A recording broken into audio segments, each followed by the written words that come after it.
Well, thank you all for coming today.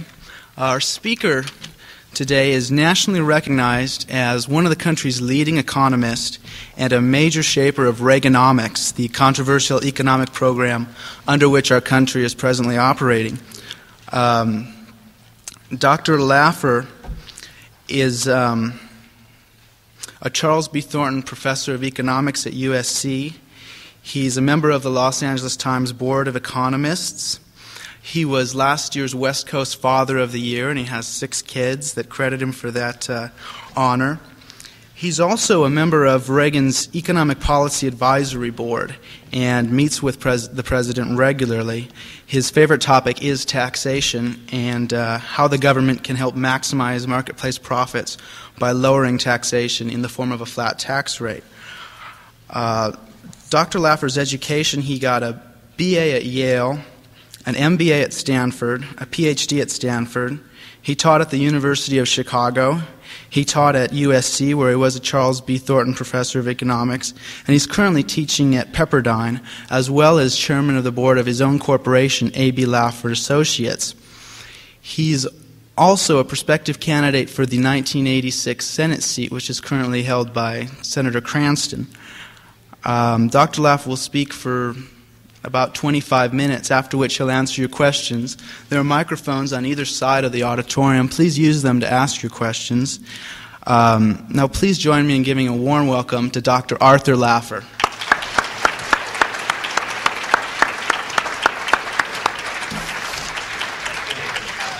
Thank you. That's all right. No problem.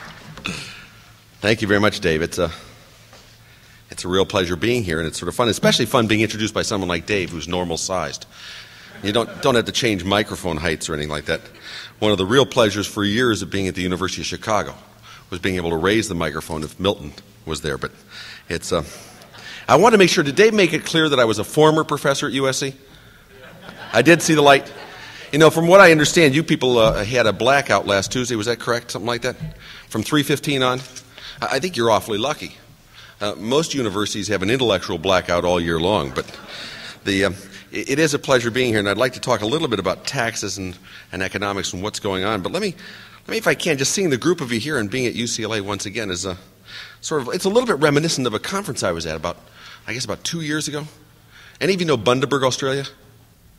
It's the deep north of Queensland. I was at a conference there, which was a 3-day conference, which was unpretentiously entitled "The Problems with the World." You know how most of those conferences go? They start off with the next closely allied field, an economist. It went through each and every profession, and each person in his or her turn discussed the problems of the world from his or her perspective. It was sort of fascinating because at the end of the 3-day session, whose job it was in that 15 minutes was to summarize the entire conference. Summarize this conference in the next 14 minutes. And I want to just tell you that while I may not be a technical expert in each field, I did get the gist of what each and every one of the speakers was saying. And I guess in summarizing this conference, I got to tell you that fundamentally and basically, the problems with the world, they emanate from mankind. No, it's true. They emanate from mankind, and they're twofold in nature. He said mankind is both ignorant and apathetic. And with that guy just sat down. I couldn't believe my ears. Just sat down. So I tapped this fellow next to me. I said, "Excuse me, mister, but what do you think of the summary of that conference?"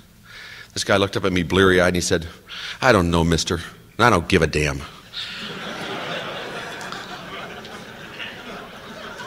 Let me just say that my ignorance will be readily apparent to all of you, but my concern, I think, is equally as high. And if you look at the U.S., and let me just take you into perspective and pull you back a little bit. If you look at the U.S., can any of you tell me what the highest marginal tax rate was in the United States in 1943? If you know, don't tell me. But if you don't know, guess. I mean, this is back when America was America. Free enterprise, you're just about right. It was 93%.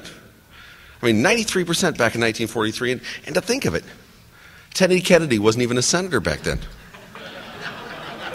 I mean, every dollar you earned, if you happened to be in that tax bracket, you were allowed to keep 7 cents. I mean, that was your incentive. Harry Truman did a big tax reform in 1945, dropped that rate from 93% to 91%. That may not seem like much unless you're in that bracket. You go from 7 cents in the dollar to 9 cents in the dollar, and I did the calculations a little bit earlier, and that's a 28.8% increase for those of you who don't know. I just wanted to prove to you that economists are people who work a lot with numbers. We just never had the personalities to become accountants. I never did think that was very funny, by the way. In 1964 and 65, the highest tax rate was cut from 91% to 70%. In 1970, the highest tax rate on earned income was dropped from 70 to 50%, while it stayed at 70% for what they refer to as unearned income. And as some of you may know, it's a lot more difficult to earn that unearned income than it is to earn income. 1981, Ronald Reagan dropped the highest tax rate in any form of income in the United States to 50% and extended the brackets out. If you look at the post-war period, you see a very definite political and economic trend of dropping those highest tax rates, those that have the greatest disincentive effects, and expanding the overall tax base in the economy. Now, I'm missing some of the bobbles and wiggles, like Lyndon Johnson's tax surcharge, Richard Nixon's doubling of the capital gains tax, and some of the others, but there's been a clear trend towards a flat rate tax. And it's been bipartisan if you look at it. I mean, it's sort of amazing. I mean, do any of you know who Bill Bradley is? I understand you're having an event in his honor tonight. Isn't there the big UCLA basketball game? They're going to have Cheryl versus Reggie Anderson. Isn't that the one they're going to have tonight? Well, Bill Bradley's a basketball player. Unfortunately, he had the misfortune of going to Princeton as an undergraduate. But he was, he's 6'4", 6'5", something like that. I mean, it's disgusting how tall he is. But he joined forces. He's a young, progressive, liberal Democrat. Joined forces with Dick Gephardt from St. Louis. And they formed the Bradley-Gephardt Fair Tax Act. Do you have any idea what this bill would do? It would drop the highest tax rate in America from 50% to 30%. I mean, if you look at what they're trying to do, is they're literally trying to out-Reagan Reagan. And we're going to be the winners. Do all of you know who Jack Kemp is? Southern California guy, basketball player. We in Los Angeles refer to him as Jeff's dad. In fact, what is he? He went and played for the San Diego Chargers for a while, then was traded to the Buffalo Bills. I don't know if it's true or not, but supposedly his first race for Congress, a few weeks before the election, he was behind in the polls. And they asked him what he'd do if he lost the election. And he said he guessed he'd go back to quarterbacking for the Buffalo Bills. He won the election in the landslide. Well, if you know Jack Kemp, you know there are two things he can't stand: Democrats and basketball players. So when he saw what Bill Bradley did with Dick Gephardt, what he did was he got together with Bob Kasten, and they formed the Kemp-Kasten FAST Bill, which is the Fair and Simple Tax. By the way, someone was actually paid real money to develop that acronym.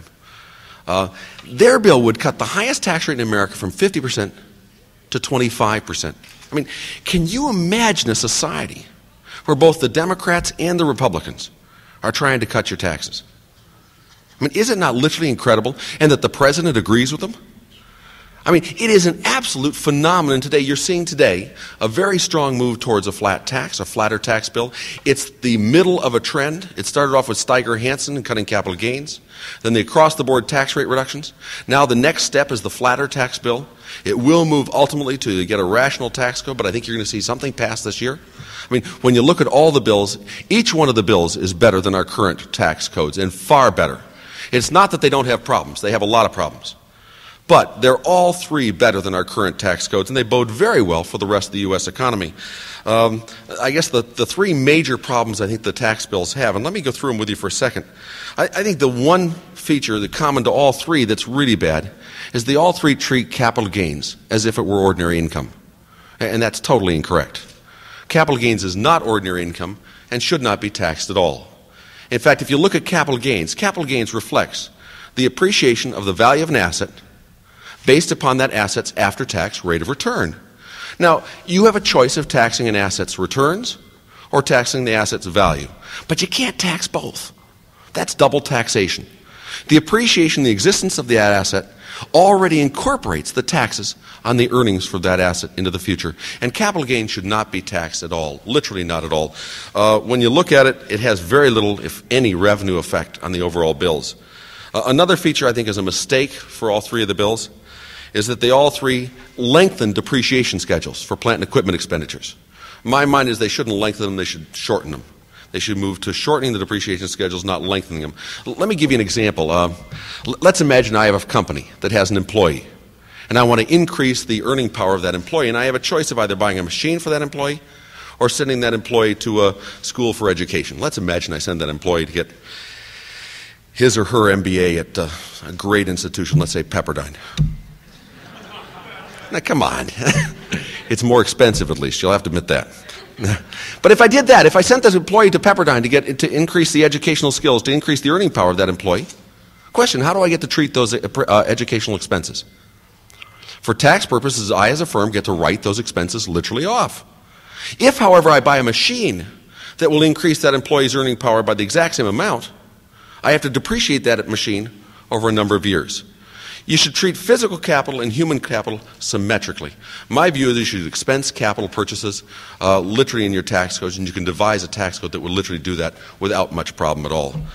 The last one I think is a problem in all the tax codes, and let me try to focus on it. It's a fairness issue, and it's a different type of fairness issue than you at UCLA are worried about.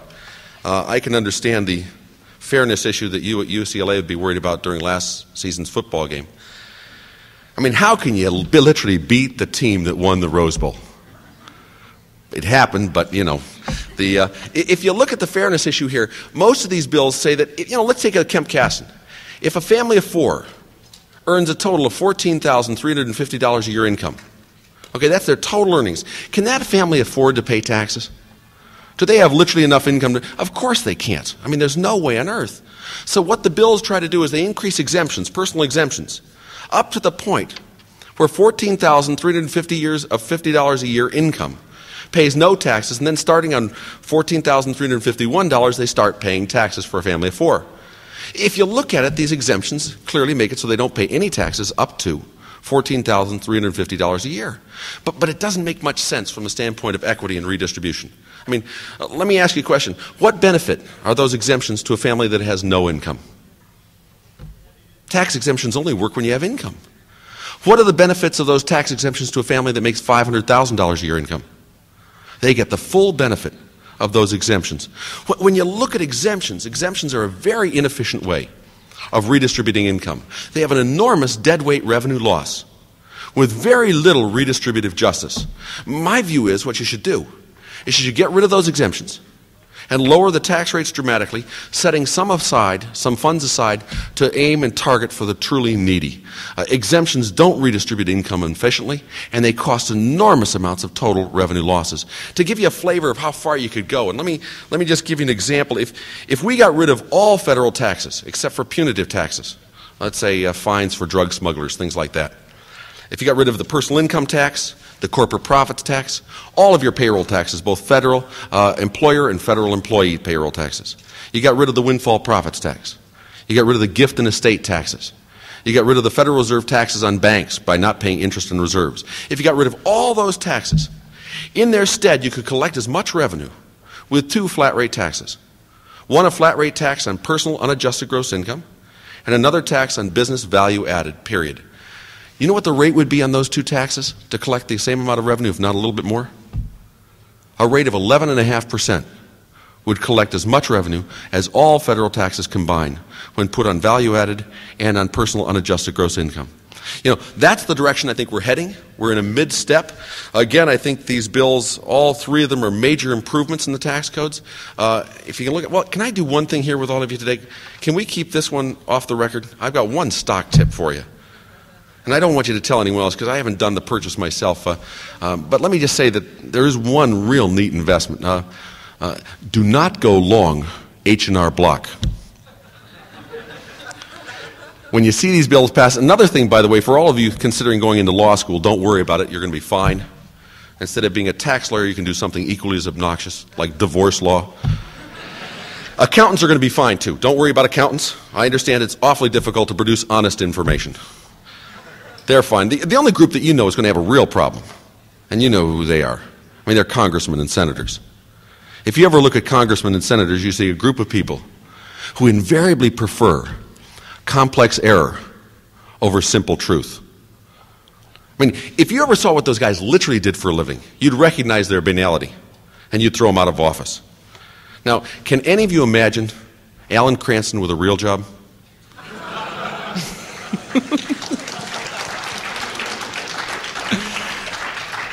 let me, if I can, try to touch on that. We are moving towards a flat tax. It's going to have huge implications in America. It's going to change the tax codes. From my view, it's going to really release a lot of the economic forces underlying the economy. The rest of the 80s, I think you're going to see an enormous expansion.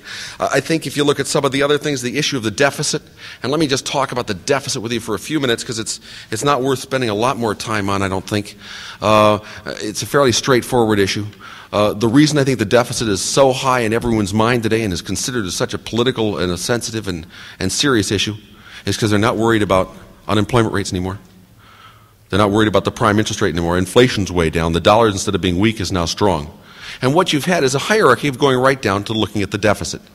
And let me, if I can, try to focus on the deficit in a perspective. And let me try to put it as the national debt and put it in a perspective. Everyone wants to reduce the deficit. And there's no question that a smaller deficit is per se better than a larger deficit. Symmetrically, a smaller national debt is always better than a larger national debt. But how you go about reducing the deficit and reducing the national debt matters. And in what type of panic situation you treat it. For example, let me just give you a picture of the national debt today, the U.S. national debt. And I apologize for using numbers. Does anyone know the size of the national debt? Roughly speaking, about $1.8 trillion. Isn't that about right? It's about 50% of GNP, and I apologize for these numbers.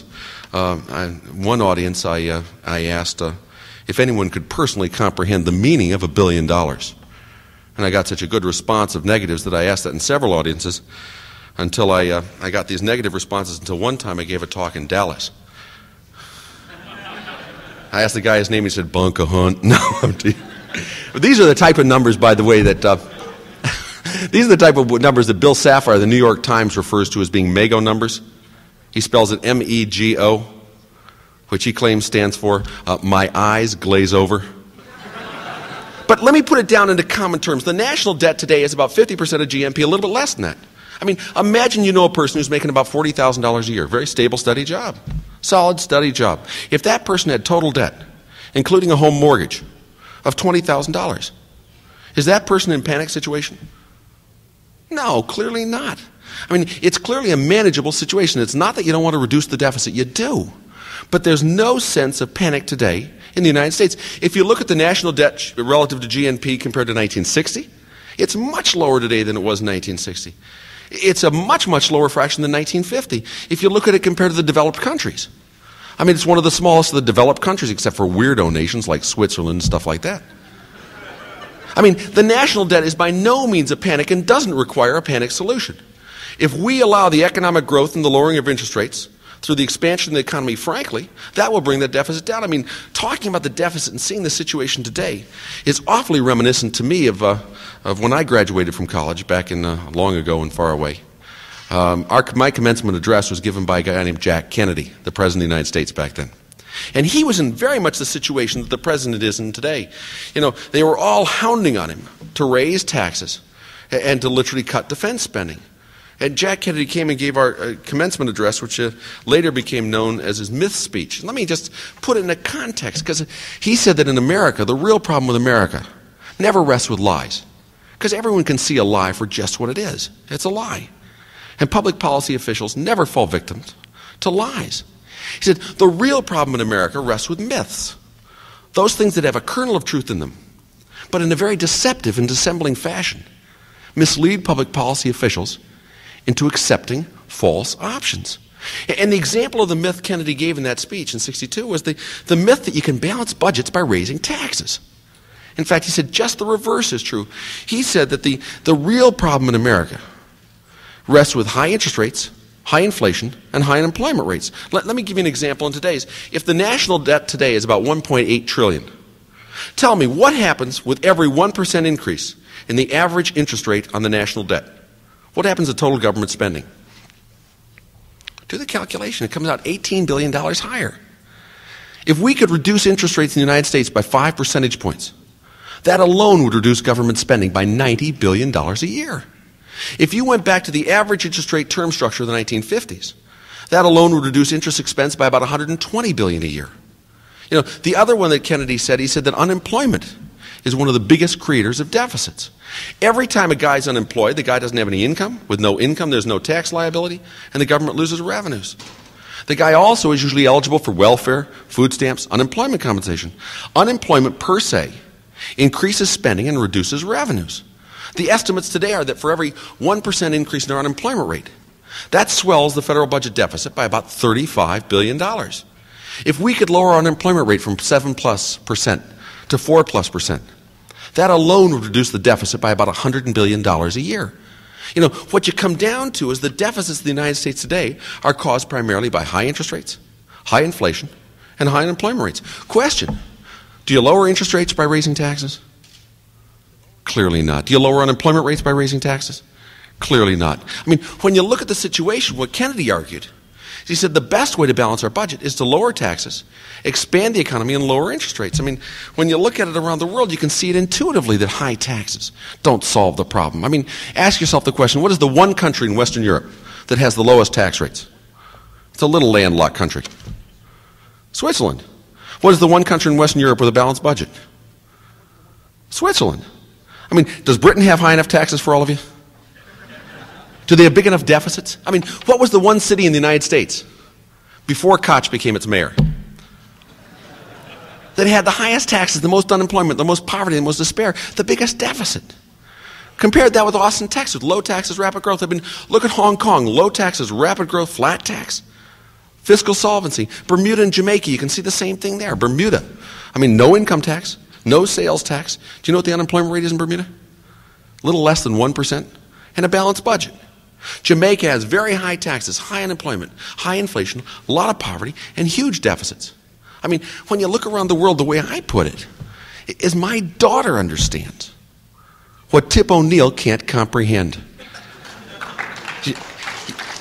You don't balance budgets by raising taxes and destroying the private sector, just the reverse. Let me give you one last example of inordinately high taxes in the U.S. economy today, and that's in our inner cities. If you look at our inner cities today, whether it be Watts or whether it be the south side of Chicago or it be the Huff area of Cleveland, I mean, if you look at the inner cities of the United States, there's an inordinately high tax rate there. I mean, I wrote a study, I guess, about 13 years ago, back when I was at the University of Chicago. In fact, any of you know the south side of Chicago at all?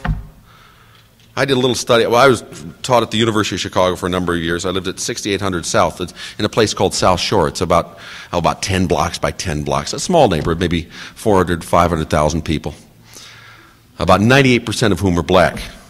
In fact, the story is that when my family and I moved to Southern California, my old neighborhood was no longer integrated.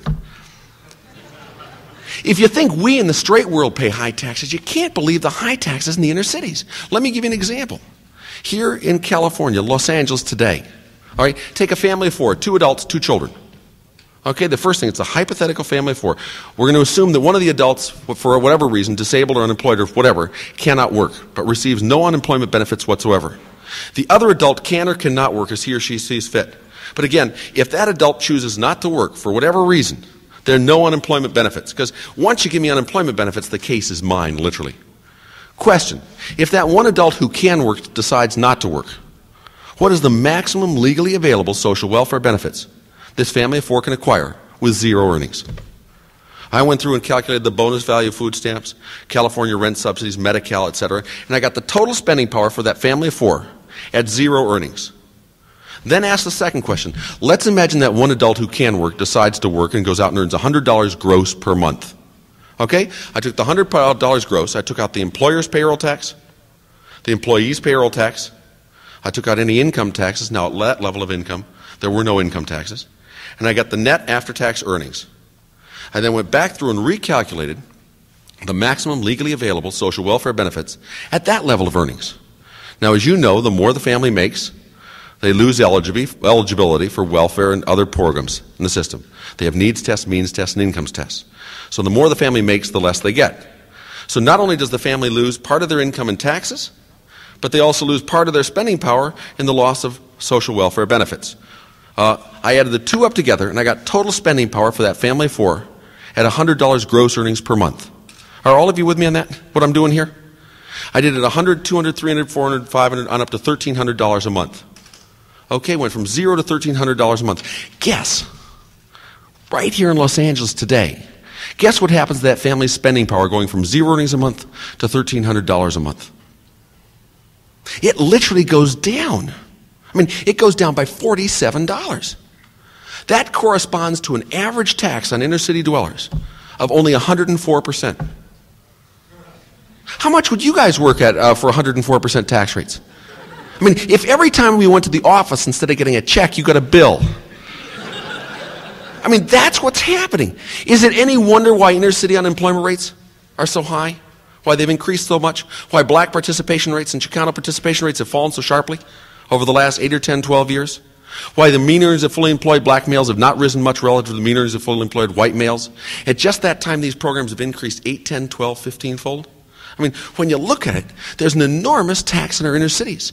This is the one group that's not been able to share in our prosperity, to share in the production and prosperity of America. I mean, they've missed the ride on the fast train.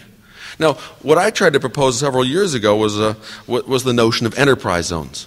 And I have to admit, the first proposal I made, I tried to make it simple enough so that even a congressman could understand.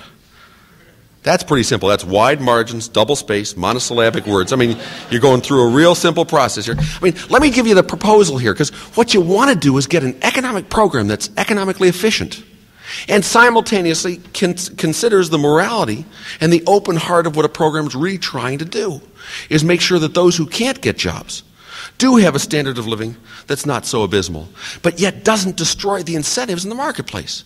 I mean, the first proposal I made was 4-part.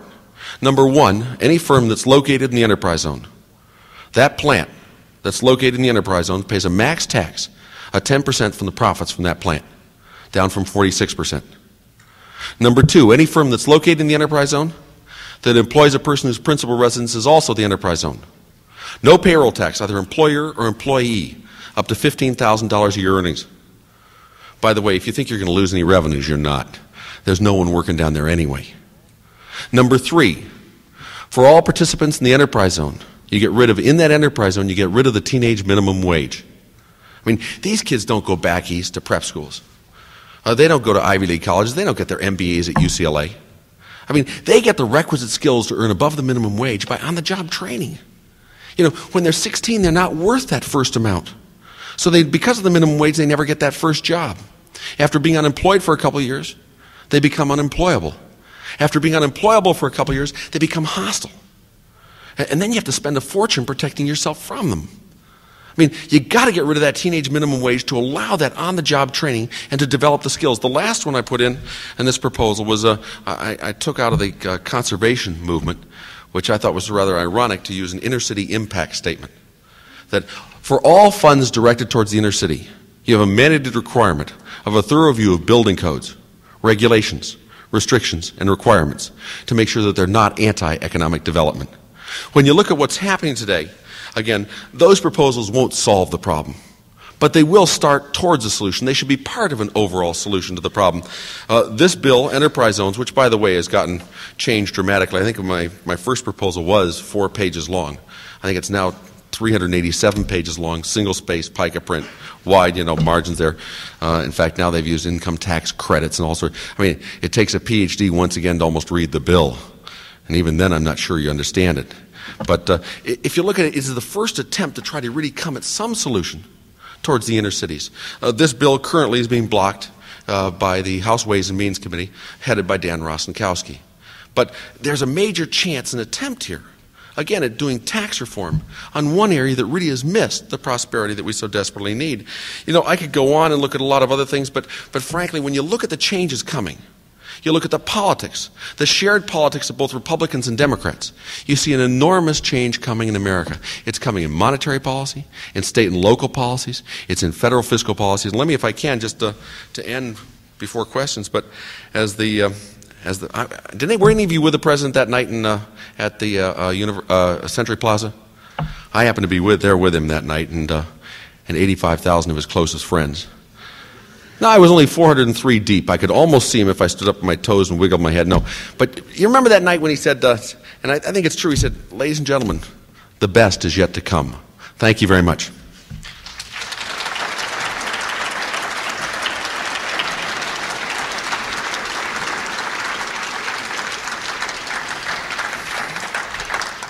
I'll try to answer some questions if I can. Hello, I have a question. Over here? I can't see where you are. Left, right, this Come way? on, you're right. My right. You're far right. Uh-oh. Right here. Well, I'm There you sure are. you've seen, I know you've just been talking about enterprise zones as a possible solution, but if you look at the Reagan record on poverty, hunger, malnutrition, it's a bad record. There's no doubt in anyone's mind that all these things are on the rise. At the same time, there's been enormous tax cuts. And it seems to me that the kind of fanatical look at tax cuts diverts attention from the people who really need help. That's the people who are living on the margin.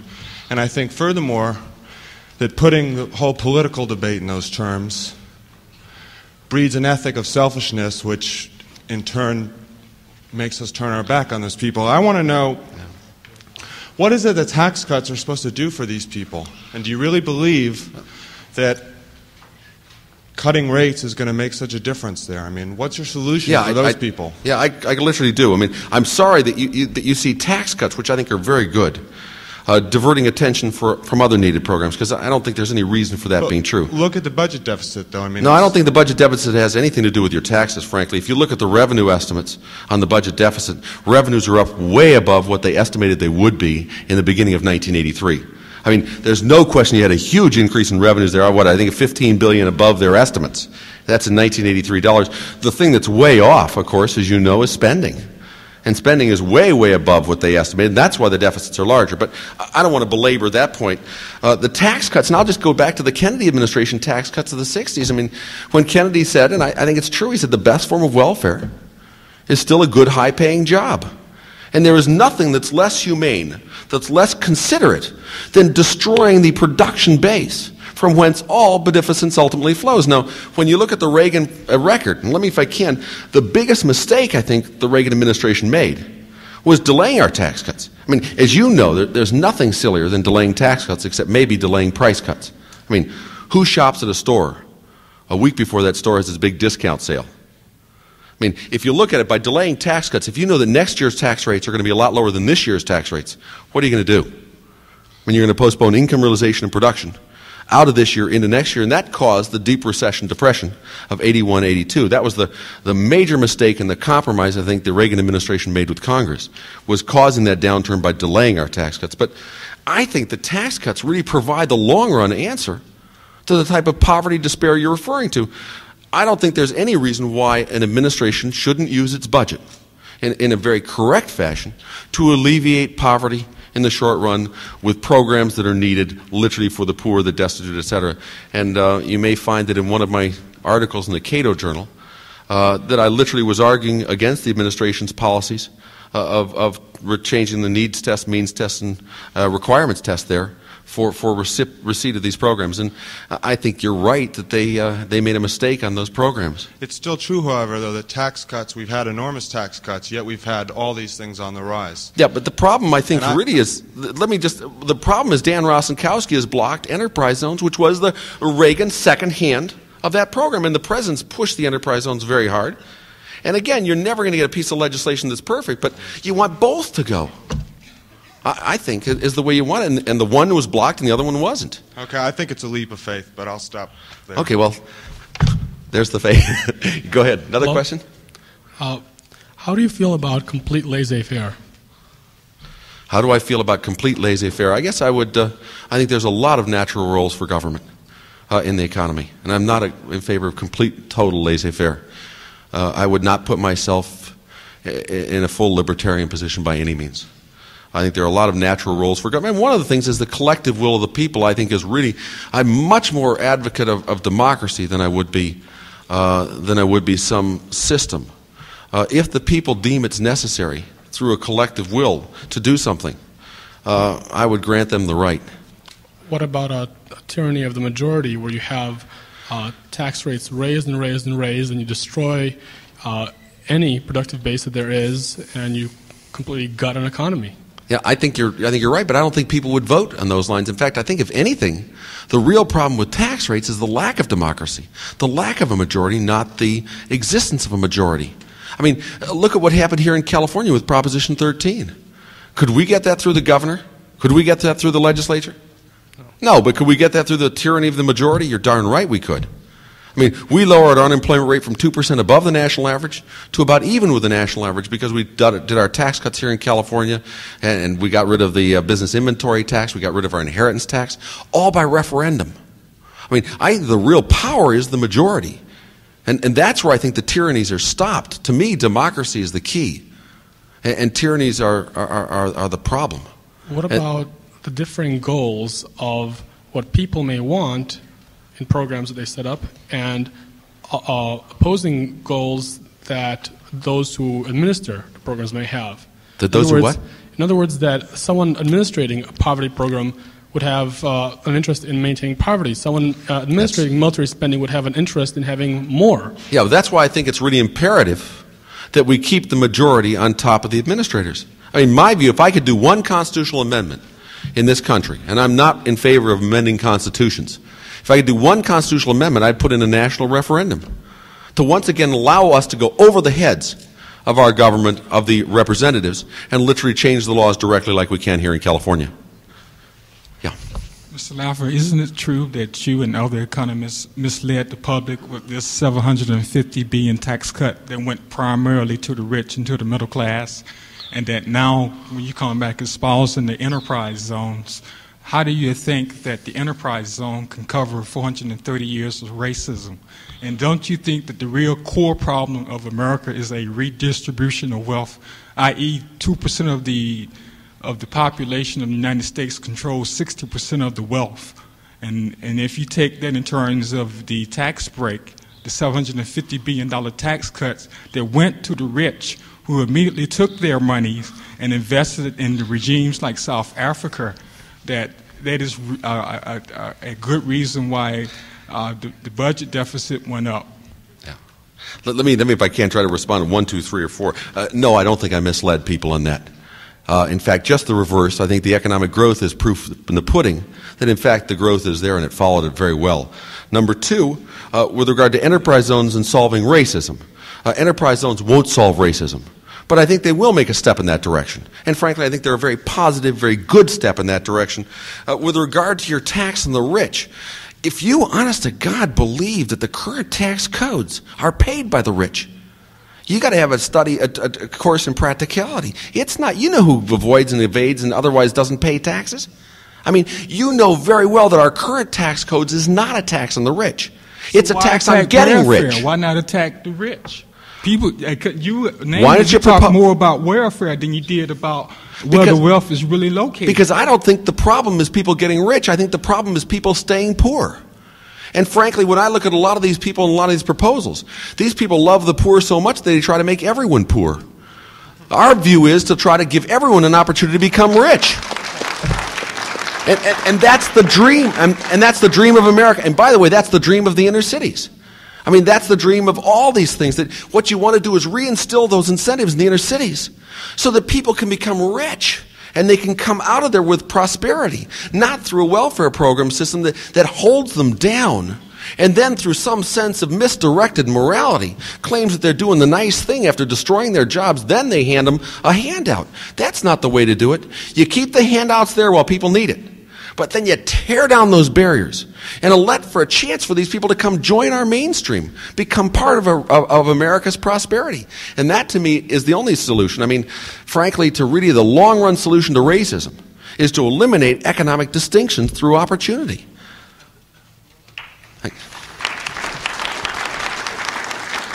Dr. Laffer, maybe I misunderstood you, but you say that the people in the inner city are not working because they're getting taxed 104%. Now, do you actually believe that those people can sit down like you and figure out that if they worked and got an income of zero and then worked and got an income of $1,300, that they're actually, they would make more money by not working? Yes, I do. And not only that, but I think it's almost the arrogance of the intellectual to believe that these people are so stupid that they don't see their own incentives. They see them far better than we see them. In fact, we've lost almost all of the innate ability to understand incentives on the margin. I mean, here you see people who really do respond to economic systems and respond to them beautifully, even if they don't have their PhDs and their MBAs and their MAs and their BAs. They really do understand work, they understand effort, and they understand reward. And frankly, they behave right along the lines, yes, they and all of us. When the tax cuts are down, what do you think happens to tax shelters? When the tax cuts are down, what happens to prosperity and growth and income? We behave in the same way. In fact, I think one thing you found out even in universities, that sometimes when people are offered higher pay outside of a university, they might leave. And that you're finding in a lot of universities in a lot of fields. I think people do respond to incentives, and I think they respond to them very well. And one of those sets of incentives are economic incentives. And I think you really do see they move on it. And I think the real role of the intellectual, the role of the student, is to try to see the world as it really is, not as they would like to have it constructed.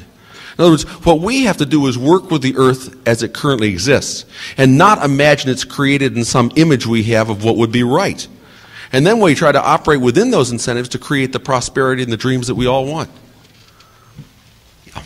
As an ordinary layman, it's difficult for me to understand the intricacies of economics when one expert will tell me one thing and another equally qualified expert will tell me something on the opposite side. But as a layman, this I do understand. Not very long ago, Washington tried to sell us on the idea of evacuating Los Angeles in case of an atomic attack. That I know is utter stupidity and stupid and ridiculous. Now, if they try to sell me a snow job in that area, how do I know that they're not going to try to sell me a snow job in the area of economics? They have. And that's what we're trying to rectify. I mean, our biggest problem on the flat tax is not people who are laymen who understand common sense. Our biggest problem is Washington. I mean, let me ask you a question. The House Ways and Means Committee, this Budget Finance Committee, the Senate Finance Committee, I mean, who do you think is really hurt by a simple flat tax? You know it's the head of those committees. I mean, when you look at what their roles are, what would the power of Dan Rostenkowski be if there were a true flat tax? His power would be greatly diminished. The whole reason there's so much emphasis against the flat tax is literally comes out of congressmen and senators. They are the problem. And it's only now that you sort of get a window of opportunity, a political window of opportunity when the stars are aligned, that we have a chance of doing it. I mean, if you look at Bill Bradley and his role in the Democratic Party, it's increased dramatically since the election. I mean, you remember with the demise of Mondale, sort of the old guard of the Democratic Party was knocked out. I mean, there are no young Tip O'Neills. And if you look at the young Bradley, I mean, Bill Bradley's power in the Democratic Party has come as opposing the old. If you look at Jack Kemp, you look at Ronald Reagan, you see another sort of opposition to an existing structure. We have an opportunity now where we literally slip one by them. And you can get a flatter tax bill, much to their chagrin. Here in California, it took referenda to go over their heads. But I share your distrust of Washington. In fact, I think really a lot of the legislation comes out was not to help us. It's literally to help them and the administrators. And I think the person over here had a question along those lines that makes a lot of sense. How do you oversee the administrators?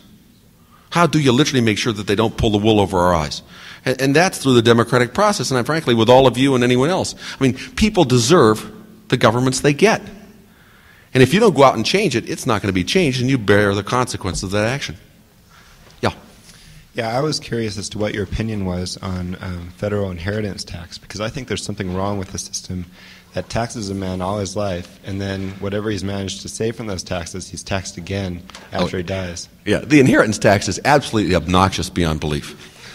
Number one, I mean, it's just sick. I mean, number one, you collect no revenue from it. Just so you know that, what was the total amount collected last year was $4 billion total from the inheritance tax. And yet, do you know how much insecurity, how much problem, how much pain, how much suffering you put on the elderly in our society to try to figure out ways of getting around it? And of course, what you do is you just line the trust officers of banks' pockets. And they miss the tax. But you know, you really cause an enormous problem, in my view is, and I don't know about any of you, but a large part of what I work for is my kids. I mean, I happen to have 6 of them. Yeah, I finally figured out, by the way, what causes them. It's pickles. No, I just thought I did. But I mean, when you look at them, as much as I may love your kids or love your parents' kids or whatever, and I think all of you would have great kids, and when I go to work in the morning, it's for my kids, not your kids. And that is an enormous incentive for me, is to be able to provide for their security and their ability to finance things in the future. And frankly, the inheritance tax is a double, triple, quadruple tax on things. And frankly, it's not popular either. Do you remember that referendum in California? What was it, 1982? We had that referendum on the inheritance tax. Remember that? What was it? I mean, can you imagine these bunch of weirdos put on their ballot? They put on the total elimination of the state of California's inheritance tax. Any of you remember that? You know, the damn thing passed. It was by a real squeaker. It passed only 70% to 30%. I mean, a landslide victory. I mean, ask yourself the following question.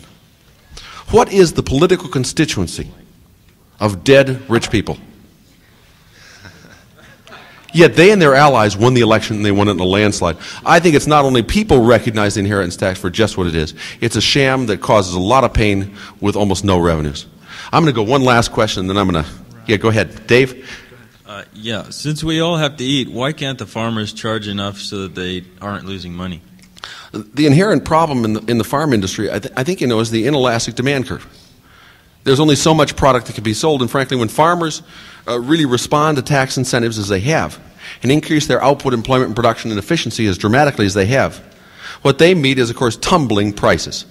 Tumbling farm prices, which really wreaks havoc back on those farmers. It's through their own good auspices that they've literally come under such severe problems. And my view is that if there's one thing a budget is good for, it's for temporary alleviation of types of pain. It's a security, it's an insurance form. I mean, when I see us spending $8 billion on sin fuels and then debating on whether we're going to use temporary aid for farmers, I'm shocked.